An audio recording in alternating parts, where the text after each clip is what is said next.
오는 26일에는 민주당 이재명 대표의 선거법 위반 2심 판결이 있습니다. 공직선거법 제270조는 선거범에 대한 재판을 다른 재판에 우선하여 심리한다고 되어 있습니다.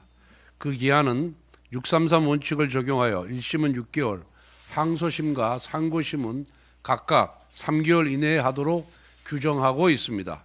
그런데 이재명 대표의 선거법 위반 사건은 1심 선고에만 무려 2년 2개월이 걸렸습니다.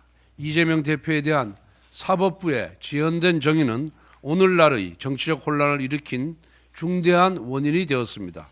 이재명 대표는 선거법 위반 사건 1심에서 징역 1년에 집행유예 2년을 선고받았습니다. 이 정도 형량이면 항소심과 상고심을 간다고 해도 피선고권 박탈형을 면하기가 어렵습니다. 이재명 대표와 민주당이 그동안 보여준 행태는 법치주의와 사법부에 대한 조롱이었습니다. 이재명 대표는 선거법 재판 항소심 개시를 위한 소송기록 접수 통지서 등 서류를 이사불명, 폐문부재와 같은 이유로 수령하지 않았습니다. 심지어 허위사실 공표죄에 대한 위헌법률 심판까지 신청했습니다. 그러면서 허위사실 공표죄가 우리나라밖에 없다며 거짓말을 했습니다. 한편 작년 11월 이재명 대표가 1심에서 유죄를 선고받자 민주당은 공직선거법상 허위사실 공표죄를 삭제하고 피선거권 박탈 기준도 벌금 100만 원에서 벌금 1000만 원으로 상향하는 공직선거법 개정안을 발의하기도 하였습니다. 이와 같은 민주당의 행태는 죄를 지었으니 법을 없애버리겠다는 뜻입니다. 사기꾼이 사기죄를 없애고 도둑놈이 절도죄를 없애는 것과 무엇이 다릅니까? 이재명 대표와 민주당이 비록 겉으로는 무죄 운운하고 있지만 속으로는 유죄를 확신하고 있을 겁니다. 그렇기 때문에 재판 지연을 비롯한 해괴한 공작을 해온 것입니다. 게다가 이재명 대표는 이미 전과 사범입니다. 지금은 8개 사건에서 12개 혐의로 5개의 재판부에서 재판을 받고 있습니다. 가히 죄 대표라고 불려도 손색이 없습니다.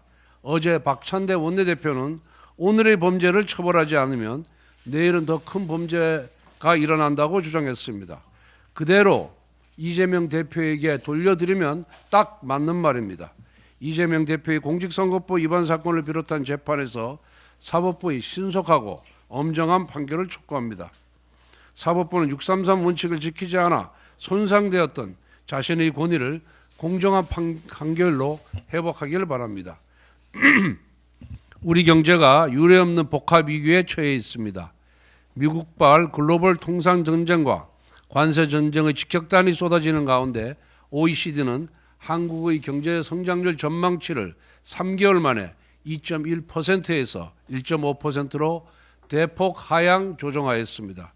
국내적으로 제2금융권인 카드사와 저축은행의 대출 연체율이 10년 만에 최고치를 기록했습니다. 카드사 연체율은 지난해 말 1.65%로 2014년 이후 가장 높았고 카드론과 현금 서비스 이용액도 3년 내 최대치를 기록했습니다.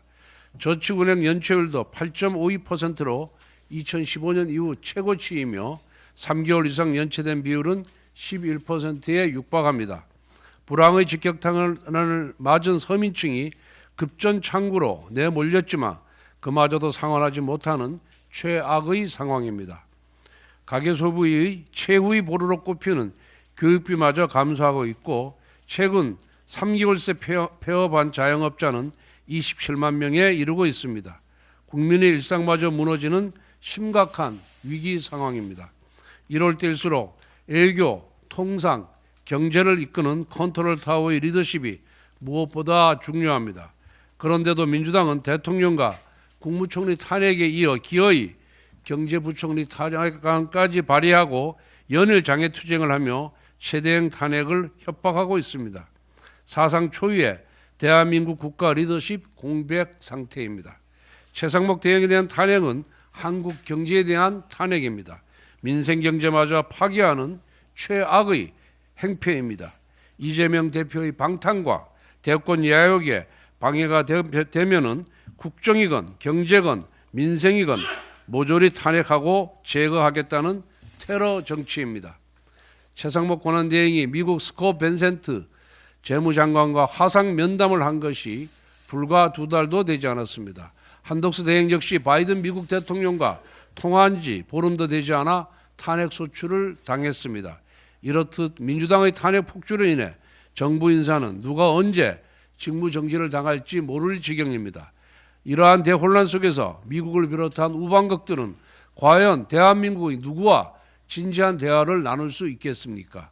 국가 운영의 최소 안정성마저 무너진 오늘의 국가 위기를 끝내는 길은 민주당이 지금이라도 최상목 부총리에 대한 탄핵 소추안을 철회하는 것뿐입니다. 국익과 민생을 외면한 정치 세력을 기다리는 것은 국민의 준엄한 심판뿐이라는 점을 명심하기 바랍니다.